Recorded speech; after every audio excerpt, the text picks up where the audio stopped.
Hello friends, मैं अमृता मिश्रा आप सभी का स्वागत करती हूँ। फ्रेंड्स, आपका दिन शुभ हो, मंगलमय हो। आज मैं दुर्गा पाठ की दूसरा अध्याय देवी जी का प्रादुर्भाव और महिषासुर की सेना का वध का वर्णन सुनाती हूँ।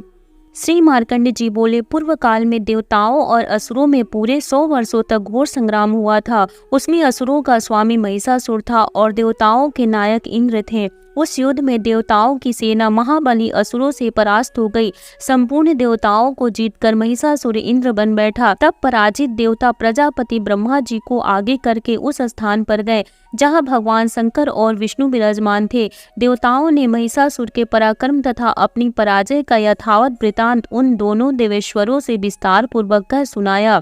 वे बोले, भगवान महिषासुर सूर्य, इंद्र, अग्नि, वायु, चंद्रमा, यम, वरुण तथा अन्य देवताओं के भी अधिकार छीनकर स्वयं ही सबका अधिष्ठाता बन बैठा है। उस दुरात्मा महिषासुर ने समस्त देवताओं को स्वर्ग से निकाल दिया है। अब ये मनुष्यों की भांति पृथ्वी पर विचरते हैं। दैत्यों की यह सारी बातें हमने आप लोगों से कह सुनाई। अब हम आपकी ही शरण में आए हैं, उसके वध का कोई उपाय सोचिए। इस प्रकार देवताओं के वचन सुनकर भगवान विष्णु और शिव जी ने दैत्यों पर बड़ा क्रोध किया। उनकी भौहें तन गई और मुख टेढ़ा हो गया।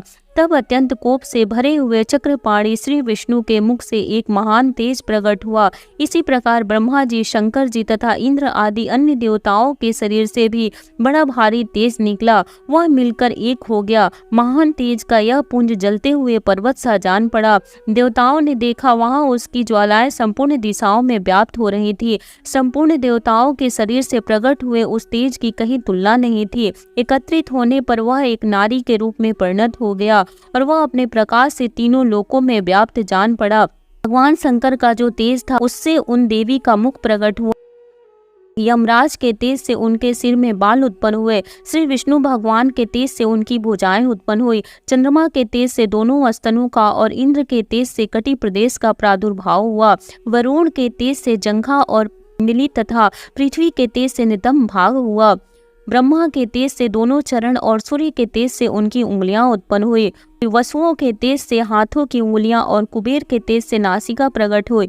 उन देवी के दांत प्रजापति के तेज से और तीनों नेत्र अग्नि के नेत्र से प्रकट हुए थे। उनकी भौहें संध्या के और कान वायु के तेज से उत्पन्न हुए थे।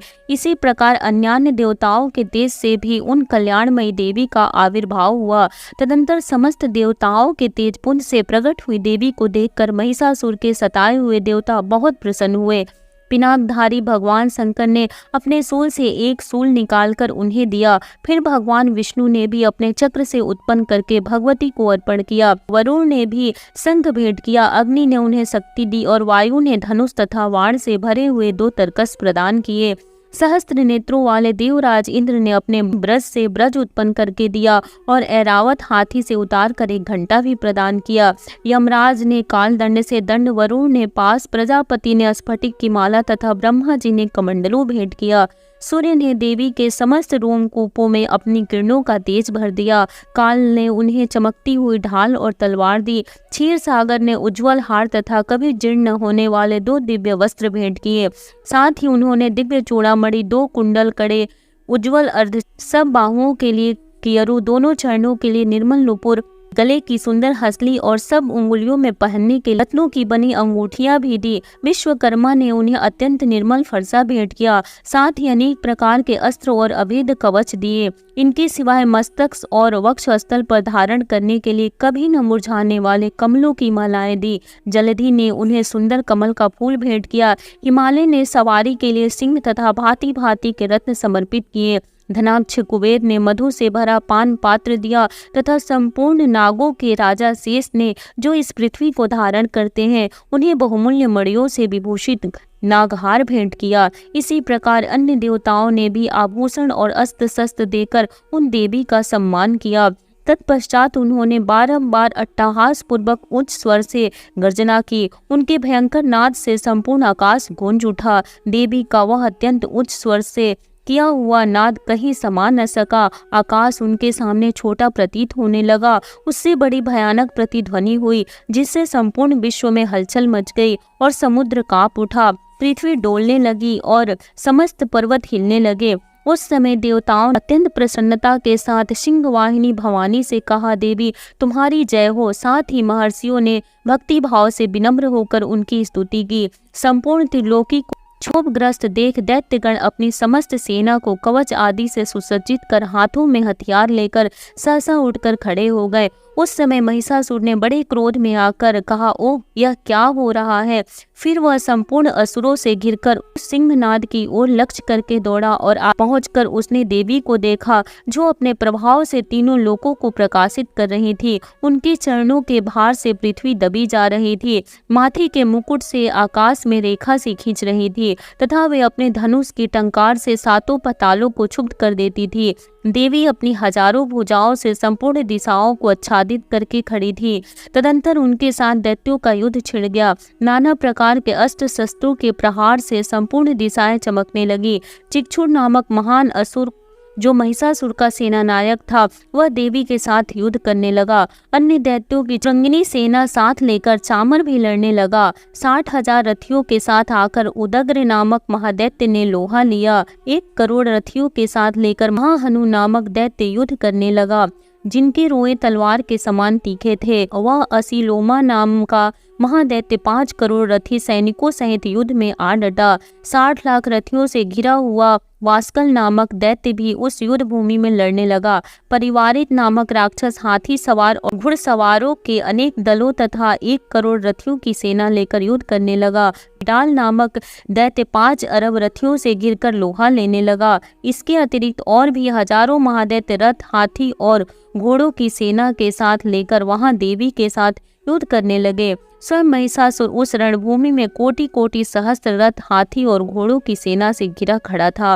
वे दैत्य देवी के साथ तोमर, भिंडीपाल, शक्ति, मुशल, खड़ग, परशु और पट्टिटस आदि अस्त्र शस्त्रों का प्रहार करते हुए युद्ध करने लगे। कुछ दैत्यों ने उन शक्ति पर प्रहार किया, कुछ लोगों ने पास फेंके तथा कुछ दूसरे दैत्यों ने खड़ग प्रहार करके देवी को मार डालने का प्रयत्न किया। देवी ने भी क्रोध में भरकर खेल खेल में ही अपने अस्त्र शस्त्रों की वर्षा करके दैत्यों के वे समस्त अस्त्र शस्त्र काट डाले। उनके मुख पर परिश्रम या थकावट का लेश भी चिन्ह नहीं था।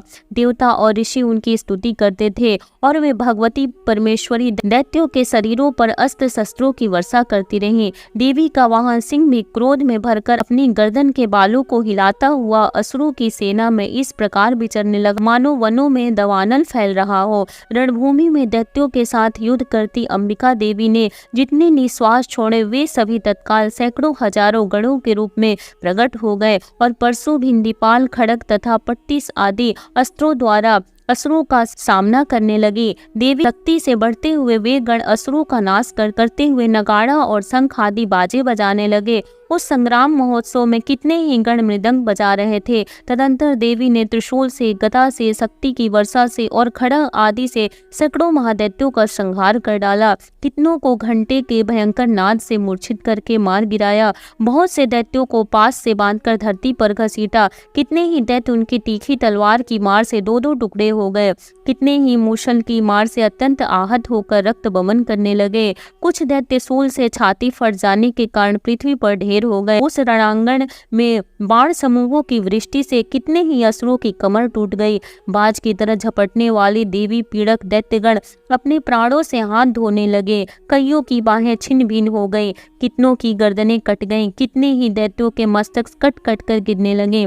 कुछ दैत्यों के शरीर मध्य भाग में ही विदीर्ण हो गए। कितने ही महादैत्य जांघें कट जाने से पृथ्वी पर गिर पड़े। कितनों को ही देवी ने बाह, 1 पैर और 1 नेत्र वाले करके 2 टुकड़ों में चीर डाला। कितने ही दैत्य मस्तक कट जाने पर भी गिरकर फिर उठ जाते और केवल धड़ के ही रूप से हथियार हाथ में ले देवी के साथ युद्ध करने लगते। दूसरे कबंध युद्ध के बाजों की लय पर नाचते थे। कितने ही बिना सिर व धड़ के हाथों में खड़ग, शक्ति और रिष्टि लिए दौड़ते थे तथा दूसरे राक्षस ठहरो ठहरो यह कहते हुए देवी को युद्ध के लिए ललकारते थे। जहां वह घोर संग्राम हुआ था, वहां देवी द्वारा गिराए हुए रथ, हाथी, घोड़े और असुरों की लाशों से धरती ऐसी पट गई थी कि वहां चलना असंभव हो गया था।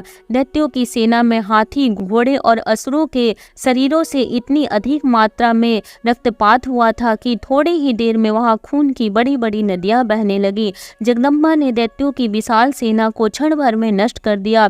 ठीक उसी तरह जैसे तीर्ण और कण के भारी ढेर को आग कुछ ही क्षणों में भस्म कर देती है, देवी का सिंह भी गर्दन के बालों को हिला हिलाकर जोर जोर से गर्जना करता हुआ असुरों के शरीरों से मानो प्राण खींच लेता था। वहां देवी के गणों ने भी उन महादैत्यों के साथ ऐसा युद्ध किया जिससे आकाश में खड़े हुए देवतागण प्रसन्न हो और फूलों की वर्षा करने लगे। दूसरा अध्याय समाप्त होता है। जय माता दी, जय जगदम्बा माँ। फ्रेंड्स, तीसरा अध्याय महिषासुर का वध सुनने के लिए प्लीज हमारे चैनल पे बने रहिए। जय जगदम्बा माँ, जय माता दी।